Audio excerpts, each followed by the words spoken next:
Halo cuy, selamat datang di OB Motologi. Di dunia otomotif ada sebuah aturan tak tertulis yang sangat brutal, yaitu inovator membuka jalan, tapi pengikutlah yang meraup cuan.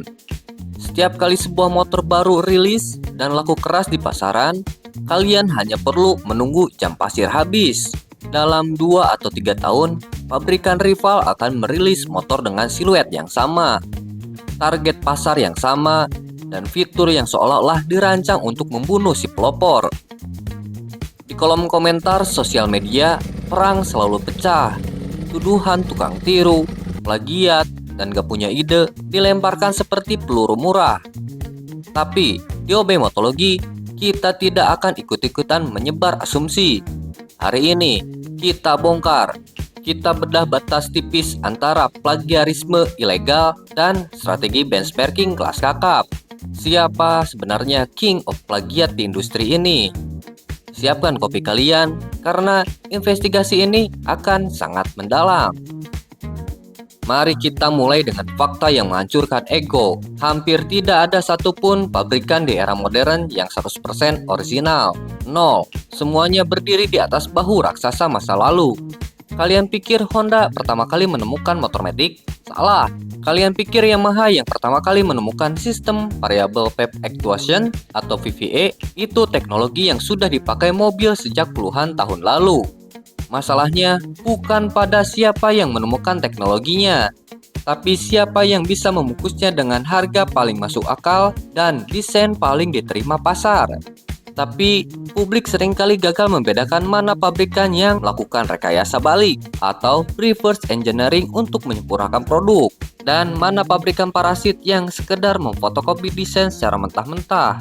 Jika kalian pernah melihat motor sport Tiongkok yang 99% mirip Ducati, kalian sedang melihat kasta terendah dari industri ini. Tapi, jika kalian melihat pertarungan pabrikan Jepang di kelas 150cc, kalian sedang menyaksikan permainan catur triliunan rupiah.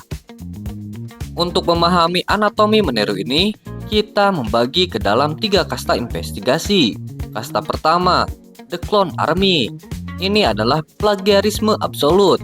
Pabrikan mengambil motor laris, mencetak ulang bodinya secara 1:1 dan menempelkan mesin seadanya. Mengapa mereka tidak dituntut habis-habisan oleh Eropa atau Jepang? Jawabannya ada pada celah hukum teritorial. Hak kekayaan intelektual atau haki desain seringkali hanya dilindungi di negara tempat desain itu didaftarkan. Ketika pabrikan asing masuk ke Tiongkok tanpa mendaftar paten desain spesifikasi sedari awal, pabrikan lokal bisa mengklaimnya. Mereka lolos dari hukum, tapi gagal secara moral otomotif. Kasta kedua, legal technology transfer atau pembelian hak paten. Ini yang sering disalahpahami netizen. Mari ambil contoh legendaris, Honda NSR 150 SP. Motor 2 tak buas ini punya single side swing arm yang ikonik yang kita kenal dengan sebutan Pro Arm. Banyak yang mengira Honda meniru desain ini dari motor Eropa seperti Ducati. Faktanya, Honda tidak meniru. Mereka membeli patennya dari Elf Racing Prancis. Inilah cara elegan jika kamu tidak bisa membuatnya. Bayar penemunya, lalu gunakan di motor produksimu. Itu bukan plagiat, itu akuisisi teknologi. Kasta ketiga, reverse engineering atau benchmarking. Disinilah pabrikan seperti Honda, Yamaha, Kawasaki, dan Suzuki saling membunuh secara elegan. Dan ini akan menjadi fokus investigasi utama kita. Sekarang, mari kita bawa kasus ini ke aspal Indonesia. Di sini, konflik paling berdarah seringkali dipicu oleh strategi fast follower atau pengikut cepat. Siapa yang lebih pintar? Pabrikan A yang menghabiskan dana riset ratusan miliar untuk menciptakan tren baru, atau pabrikan B yang menunggu 3 tahun membeli motor pabrikan A lalu membuat versi sempurnanya? Mari kita lihat sejarah. Awal 2000-an, Yamaha mengedukasi pasar yang masih kaku dengan motor bebek untuk beralih ke matic lewat Yamaha Mio. Mereka berdarah-darah mengedukasi bahwa matic itu tidak boros dan matic itu kuat nanjak. Ketika pasar sudah percaya dan Blue Ocean tercipta, Honda masuk membawa Beat. Beat mendesain bodinya sedikit lebih ramping, merevisi posisi karburator, dan akhirnya menggeser Mio dari singgasana. Maju ke tahun 2015, Yamaha kembali membuka segmen Matic gambot lokal dengan NMAX. Mereka sukses besar. Apa yang dilakukan oleh Honda? Mereka melakukan taktik PAS, yaitu Problem, Agit, Solve. Mereka lihat problem NMAX. Yang pertama, mereka melihat problem di NMAX generasi pertama, yaitu suspensi keras. Yang kedua, mereka melihat keluhan konsumen atau Agit. Terakhir, lalu mereka merilis PCX lokal di tahun 2018 sebagai Solve atau solusi dengan suspensi yang lebih empuk dan fitur keyless terlebih dahulu. Banyak yang berteriak Honda meniru NMAX. Saya tegaskan, mereka tidak meniru NMAX. Mereka merespon NMAX. Dalam industri yang berjalan secepat ini, merespon kebutuhan pasar yang telah dibuka oleh rival adalah insting bertahan hidup yang paling purba. Kalian mungkin bertanya, bagaimana persisnya cara raksasa otomotif saling mereset motor lawan?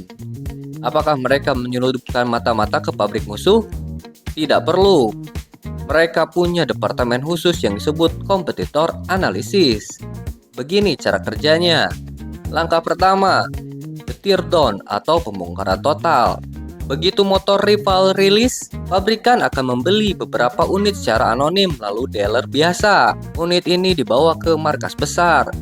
Mereka membongkarnya sampai ke baut terkecil. Semuanya didata. Berapa panjang kabel gasnya? Apa merek injektornya? Berapa ketebalan plat rangkanya? Langkah kedua, 3D laser scanning. Mereka menggunakan alat bernama CMM atau Coordinate Measuring Machine. Seluruh rangka dan bodi di-scan menggunakan laser berpresisi tinggi untuk menciptakan model 3D di komputer.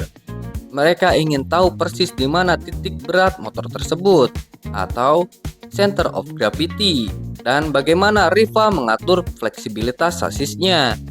Yang ketiga, material spektroskopi atau analisis metalurgi. Ini bagian paling gila.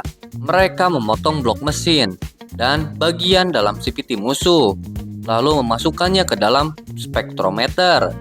Tujuannya untuk mengetahui paduan logam atau alloy apa yang digunakan rival. Berapa persentase aluminium, karbon, dan silikon di dalam blok mesin tersebut yang membuatnya tahan panas. Yang keempat, dyno dan durability. Mesin rival dipasang di mesin dyno test dan disiksa selama ratusan jam tanpa henti untuk mencari di mana titik jebolnya. Jika klep rival jebol di jam ke-200, maka mereka akan memastikan mesin buatan mereka sendiri baru jebol di jam ke-250. Inilah mengapa ketika pabrikan Honda merilis motor untuk melawan pabrikan Yamaha, spesifikasinya seringkali embul tipis, tenaga lebih besar 1 deka, atau bobot lebih ringan 2 kg. Itu bukan kebetulan, itu adalah hasil perhitungan matematis dari sebuah spionase legal tingkat tinggi. Lalu, jika mereka punya teknologi riset sehebat itu, kenapa bentuk motornya tetap terlihat mirip? Kenapa tidak membuat desain yang 100% out of the box? Jawabannya adalah aerodinamika dan hukum fisika. Di era modern, desain motor tidak lagi hanya ditentukan oleh seniman atau desainer, tapi didikte oleh perangkat lunak wind tunnel atau terowongan angin. Jika kalian ingin membuat motor yang bisa membelah angin dengan efisien, menghemat bahan bakar, dan stabil di kecepatan 120 km per jam, hukum fisika akan memaksa bentuk motor tersebut untuk mengerucut pada satu siluet aerodinamis yang optimal. Itulah sebabnya kenapa desain spot firing dari Yamaha R Series, Honda CBR Series, dan Kawasaki Ninja Series perlahan mulai memiliki bahasa desain yang serupa. Hidung mancung, ventilasi udara atau ram air di tengah, dan buntut yang runcing. Faktor kedua adalah psikologi konsumen. Riset pasar menunjukkan bahwa jika sebuah desain terlalu aneh atau revolusioner, sebut saja seperti desain Honda CS1 di masa lalu, pasar akan menolaknya. Pabrikan akhirnya bermain aman. Mereka mengikuti bahasa desain yang sedang tren saat ini, karena itulah yang dijamin laku. Mereka tidak mau membuang ratusan miliar untuk desain eksperimental yang berujung layu sebelum berkembang. Tiba saatnya kita menjatuhkan vonis. Siapa sebenarnya King of Plagiat?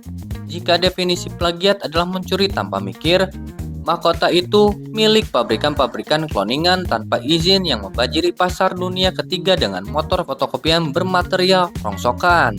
Mereka adalah parasit industri. Tapi jika kalian menuding Honda, Yamaha, Kawasaki, atau Suzuki, kalian salah besar. Mereka bukanlah King of Plagiat. Mereka adalah The Master of Iteration atau ahli penyempurnaan. Mereka bermain di arena gladiator di mana setiap celah paten dimanfaatkan, setiap material dianalisis, dan setiap kelemahan rival dijadikan senjata. Tuduhan tukang tiru di antara Big Four Jepang ini hanyalah romantisme fanboy di media sosial. Di level eksekutif dan engineering, mereka memiliki rasa hormat yang sangat tinggi satu sama lain. Karena mereka tahu, hari ini mereka meniru konsep Ripa untuk bertahan hidup. Dan besok Ripa akan meniru balik inovasi mereka. Pada akhirnya, perang hak paten, spionase pabrik, dan persaingan fast follower ini hanya menghasilkan satu pemenang mutlak, yaitu kita para konsumen. Bayangkan jika tidak ada yang saling meniru dan menyempurnakan, Yamaha tidak merespon Honda, atau sebaliknya.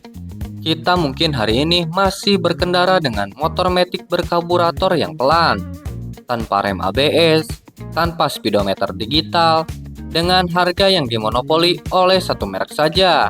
Persaingan berdarah merekalah yang mendemokratisasi teknologi. Saling contek antar pabrikan besar adalah mesin penggerak inovasi otomotif global.